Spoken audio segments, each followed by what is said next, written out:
Hi everyone, and welcome to this TGI eXtra.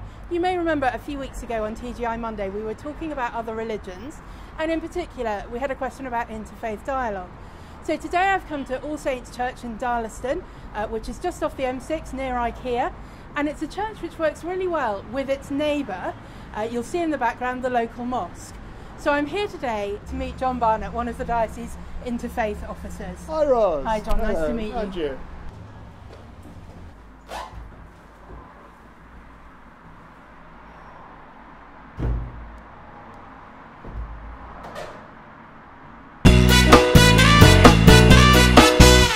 Hi John, and thank you so much for coming on this episode of TGI eXtra.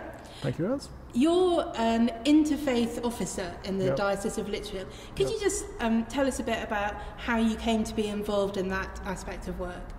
Well, I'm a sort of second generation interfaith officer, I suppose. The first generation were heroes who'd been involved with missionary work and came back to this country and really picked up with some of the communities that they knew well from elsewhere.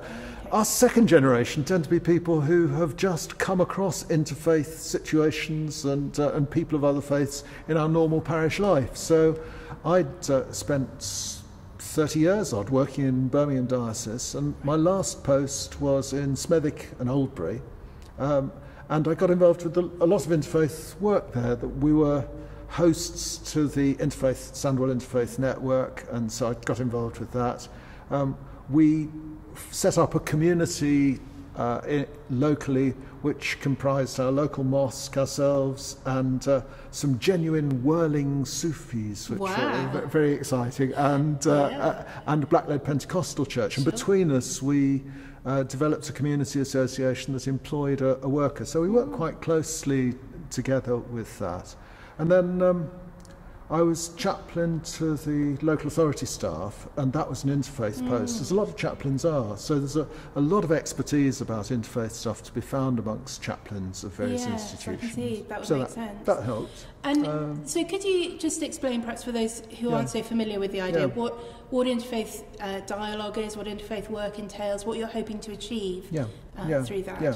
Well, the dialogue was a smashing summary that the Catholic bishops of England and Wales produced, and they talk about 4 dialogues: a dialogue of life, which is just people mixing and meeting as neighbours and friends and getting to know each other that way. Then a dialogue of action, that's deciding that there are things that we can do together as faiths, just to do with the secular life around us and relating to that. Theological dialogue.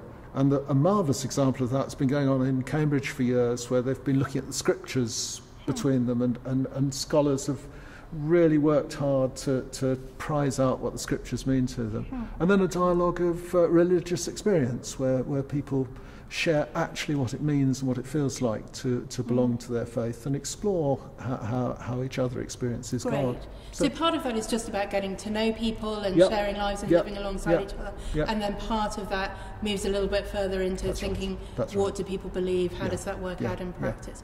So maybe could you give us just 1 or 2 examples of how you've seen that sort of interfaith work in practice, that you would say that's been a real success story? Yeah, I thought about this, and I'll give you 3 quite different examples. 2 of which are sort of quite high profile, if you like, and the other one which is much quieter, but perhaps a more practical guide to where we might go. To the more high profile ones, I mean, obviously we had the terrible murders in Paris at the end of last year, and as soon as that had happened, people of different faiths in Wolverhampton were on the phone to each other, getting organised so that they could put on a public demonstration of solidarity, a demonstration that gave Muslims a chance to just gently point out that there are far more Muslim victims of IS than of any other faith, but also for us all to express complete solidarity with each other.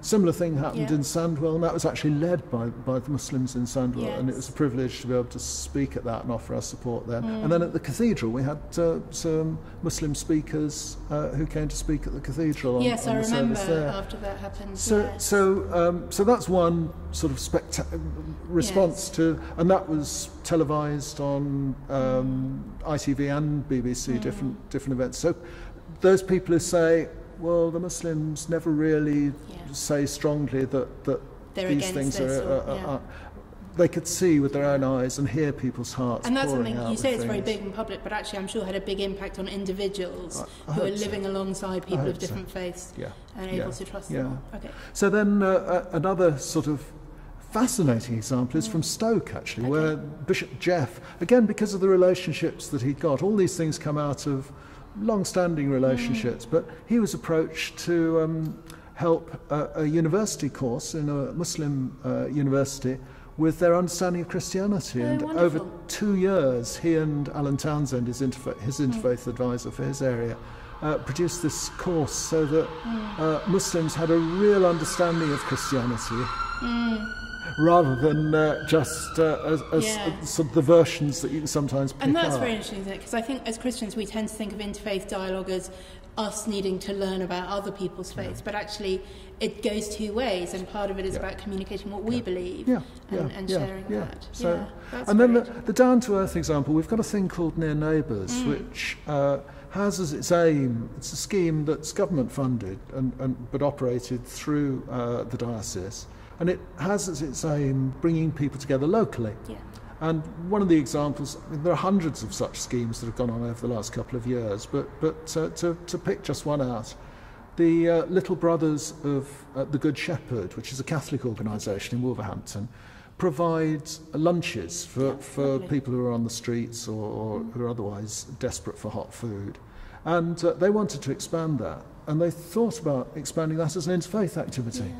So Muslims, Sikhs and Christians all together now provide that food, which gives people of different cultural backgrounds someone to relate to, brings the volunteers together so that they get to know each other, and has also frankly increased the variety and spiciness of the food available. Well, there's definitely a practical benefit to everyone, I'm sure. So perhaps just as we finish, John, have you got any advice or things to do or things to avoid for people who maybe just aren't quite sure how to begin talking to people from other faiths, worried about offending people, maybe want to share something of their own faith too, but don't quite know where to start? I think there's the simplest thing to do is either to get to know someone, perhaps in a shop or something like that, who you get on speaking terms with, and then say that you'd be interested in finding out more about their faith or meeting people of their faith, so that you've got a host to take you in.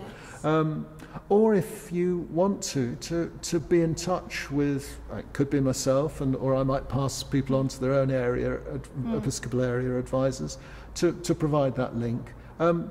Sometimes as well, so long as you remember, if it's from an Indian culture, whatever religion it is, to take your shoes off when you see other people taking their shoes off. To just go into some of these places, you'll usually get quite a friendly reception. So that's very helpful. And perhaps if you're not sure about these things, just to ask. Just ask. And just that's, ask. People don't mind. And show yourself willing to learn. Great. Well, thank you so much. That's been really helpful. Pleasure.